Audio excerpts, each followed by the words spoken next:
these amazing predators on our screens anytime we choose.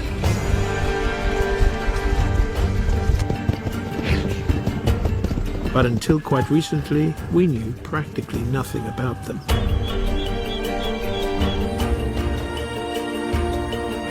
Big cats are normally shy and very secretive. Today, their populations are shrinking fast. But now we have the means to view them in more detail than ever.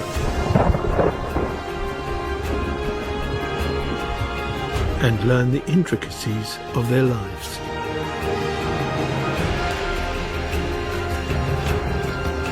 Which is just as well, because we need to find ways of living alongside them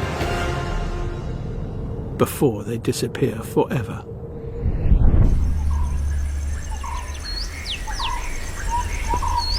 The largest of all the big cats, and perhaps the rarest, the tiger. This animal has almost completely disappeared from its former range. We've barely had the chance to discover it at all.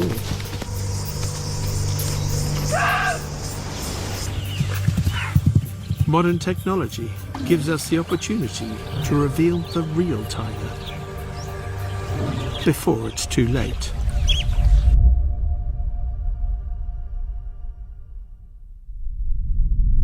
We often think of the tiger as a creature of tropical forests, but actually its true home may well be in colder climes. In historic times, the tiger's range was vast, covering much of Asia. They were commonly found from the Russian Far East all the way to Turkey.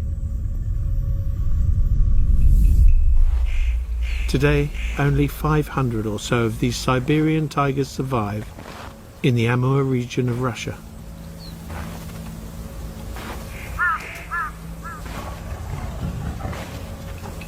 And at over 250 kilos, a quarter of a ton,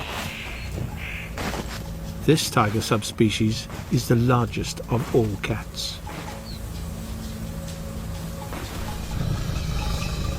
And with its luxuriant fur coat, it can withstand some of the coldest weather on Earth.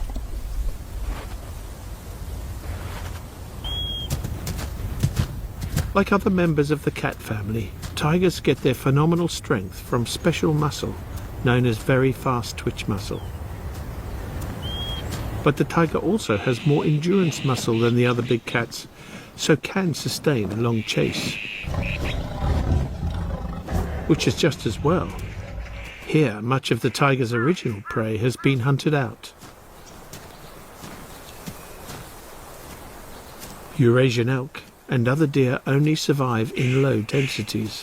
Finding a meal requires extreme stealth and literally superhuman power.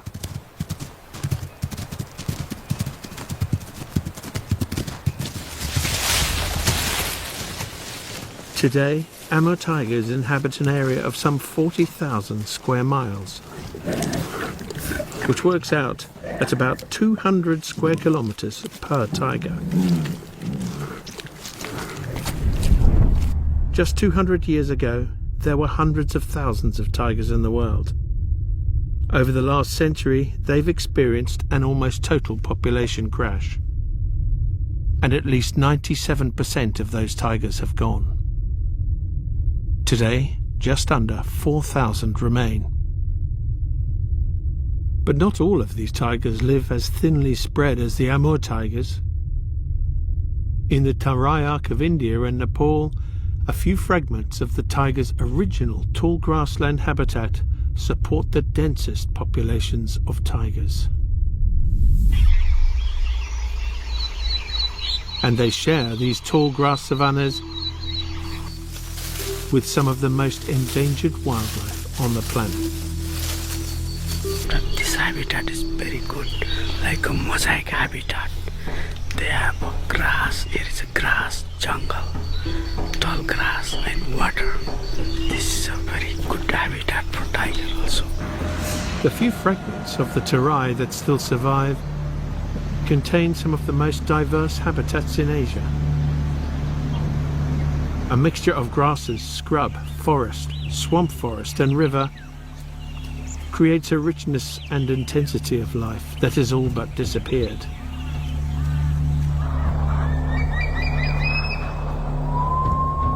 While these savannas may harbour the densest populations of tigers in the world, it isn't where most tiger films are made, for one very good reason.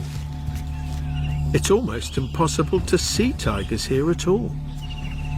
Grass and other thick vegetation obscures almost everything.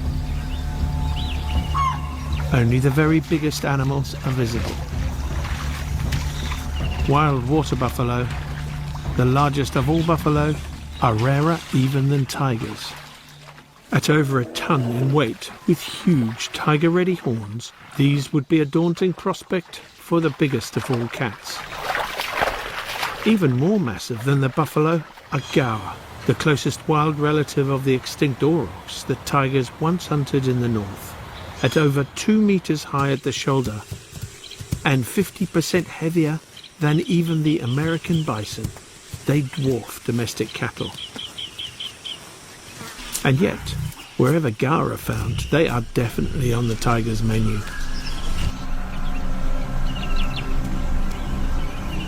I'm always amazed by the sheer audacity of cat hunting behaviour. They frequently tackle prey many times their own weight, with no apparent concern for their safety.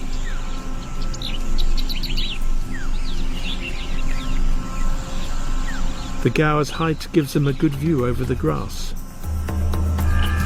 But once the herd panics, the tiger can take its pick.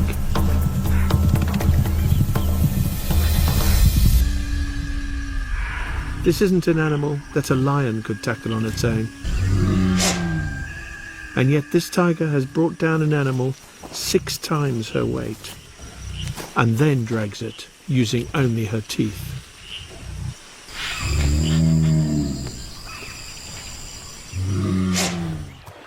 Despite the tiger's incredible strength, there are animals in the Terai they should fear.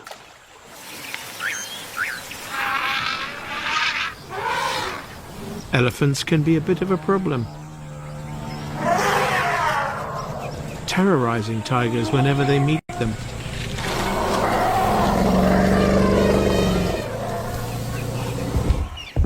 The Terai is also where the world's last Asian one-horned rhino live. Once these animals were found over much of South and Southeast Asia. Now they exist only in a few reserves. But in the grasslands of the Terai, the rhino could be critical to the survival of tigers. At first, I thought it must be coincidence that the densest population of tigers in the world are all in areas that are inhabited by rhino. It seems an odd connection, since tigers only rarely kill rhino, but these are creatures of habit. They like to use exactly the same routes every day, making neat, wide paths as they go. So wherever there are rhino and elephants, which widen the roads, all the wildlife can move through dense grassland unhindered.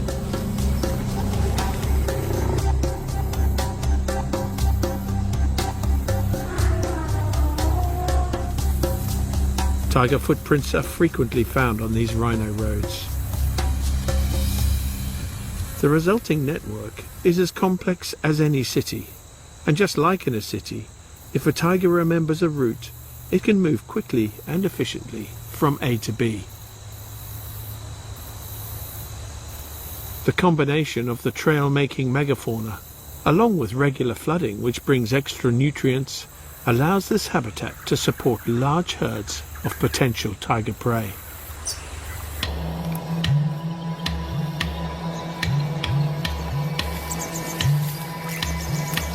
For me, this is tiger country, where the world's biggest cats are living among some of the most dangerous and aggressive animals on Earth.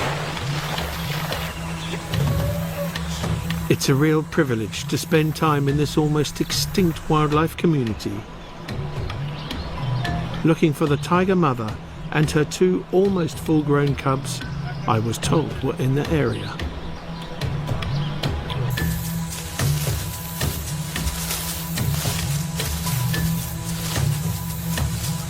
In the dry season, the grass is shortest and gives me the best chance of seeing a big cat.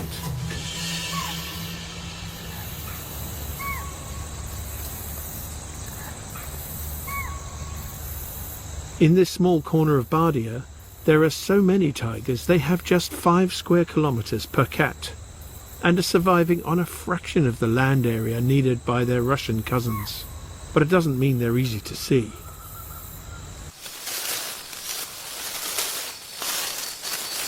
Waiting for days on a likely riverbank normally reveals an extraordinary parade of potential tiger prey, and very few tigers. Spotted deer are the most numerous grazer here by far, and they're often joined by the critically endangered swamp deer, or barasingha.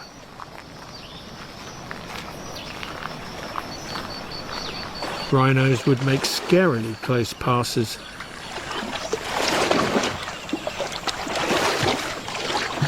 and their visits, along with the antics of the smooth-coated otters, kept me awake during long stints in the heat.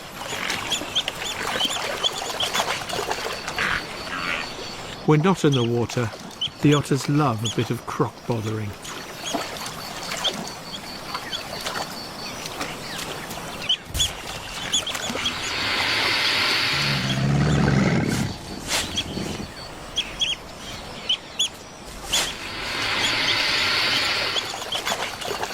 But tiger sightings were few and far between, and often too far away to see whether it was a tiger just passing through or one of the 3 I was looking for.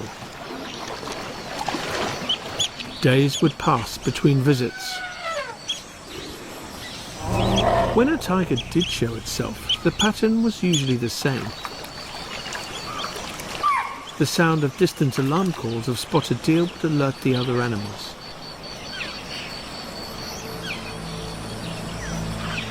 Almost invisibly in the grass, a tiger was moving towards the water.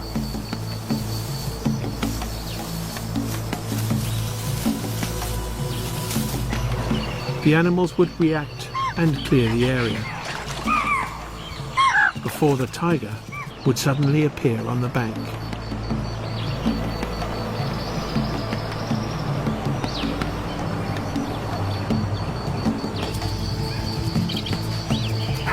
This looked like a young female, so was perhaps one of the family I was looking for.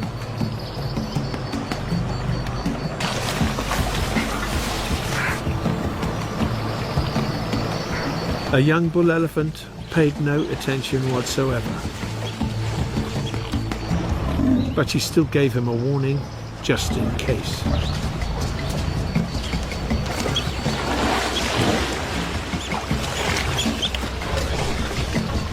So far, I've not seen any sign of hunting or a mother with 2 large cubs.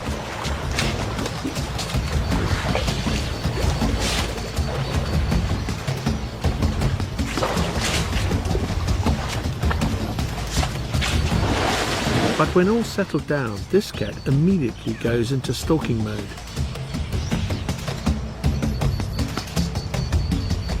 And there's another tiger.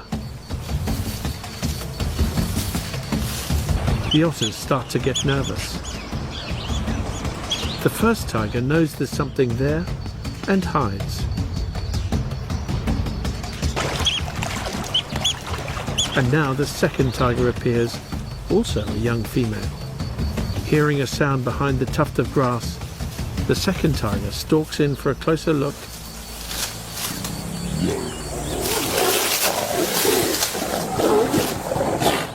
She gets a big surprise. These can only be 2 young sisters, as they clearly know each other. I called them Sister 1 and Sister 2. Their cuddly days seem to be over. No sign of their mother, though. Perhaps she's already left them. This tantalizing glimpse is soon cut short by thick grass. as Sister 1 follows Sister 2 down a hidden rhino trail. At ground level, the grass is impenetrable. From the air, the very same grass becomes transparent. Luckily, in Bardia, there are a few 20-metre towers built for surveying the wildlife and guarding against poachers. They offer a perfect vantage point to see what the sisters are getting up to.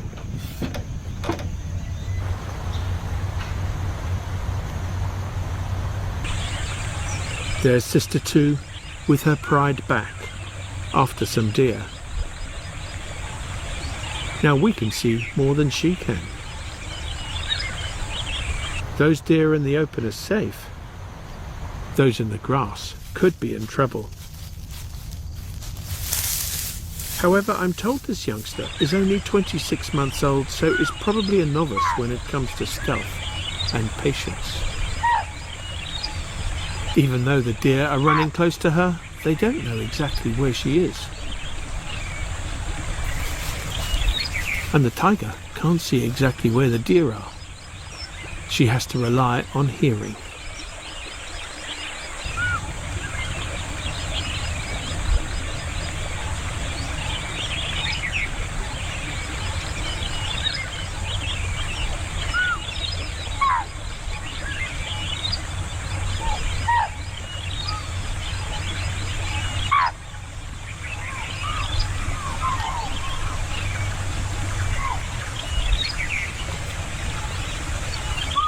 There are so many tigers in close proximity that those in nearby territories can hear what's going on with their neighbours. Not far away, an adult female listens to the mayhem caused by Sister 2.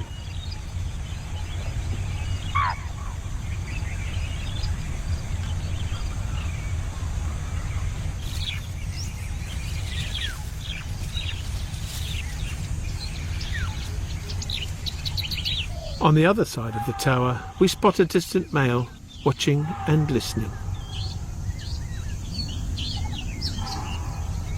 We wanted to film tigers at night. India forbids all filming at night of tigers. But Bardia, which is just down the road from Chitwan in Nepal, they said they would let us try and film tigers at night. Despite the fact that most tigers are nocturnal, they've never been filmed at night before. So this is a bit of an experiment. As dusk falls, now rhinos venture into the open for the best grazing. They follow their trails to favourite nighttime feeding grounds. Oh wow, he did a nice spray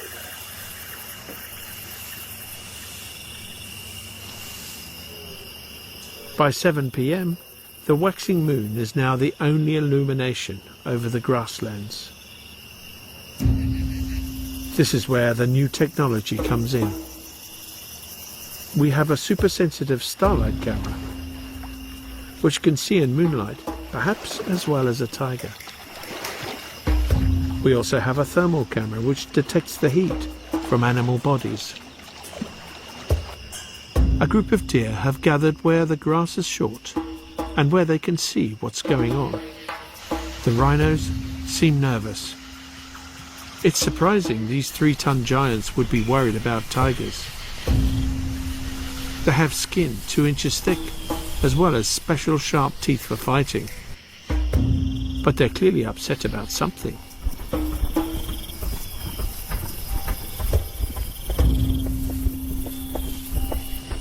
And suddenly, there's a tiger on the road.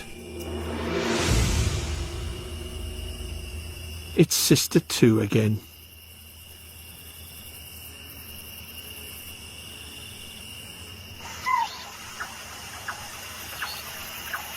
The deer can see her perfectly well.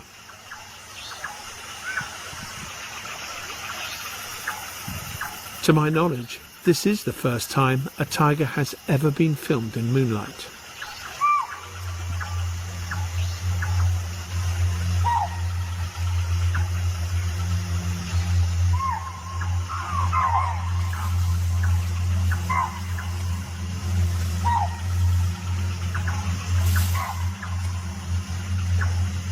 She makes her way towards the sound on a small deer track.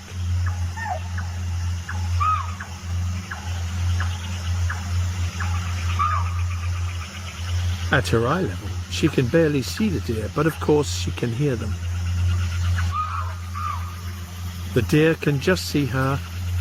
Their heads are higher.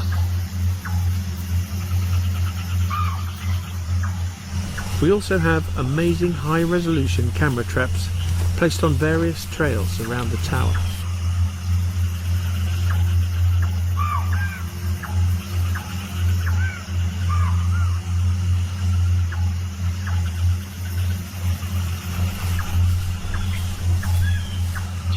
The deer seems surprisingly relaxed. Now the tiger turns onto a rhino trail in a gully out of sight. She ups her pace to cover some ground quickly.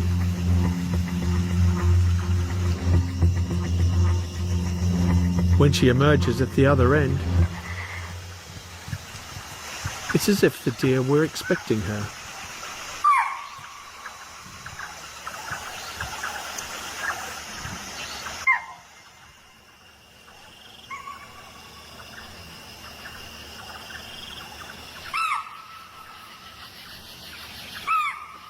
In typical cat fashion, she pretends she wasn't even looking their way and continues.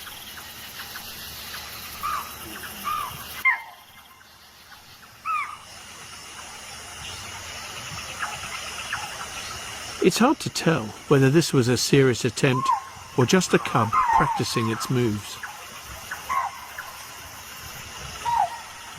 Not so much a failure as good experience gained.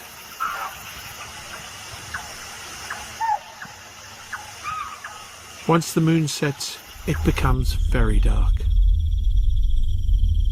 Most humans would describe this as a pitch black night, where you can barely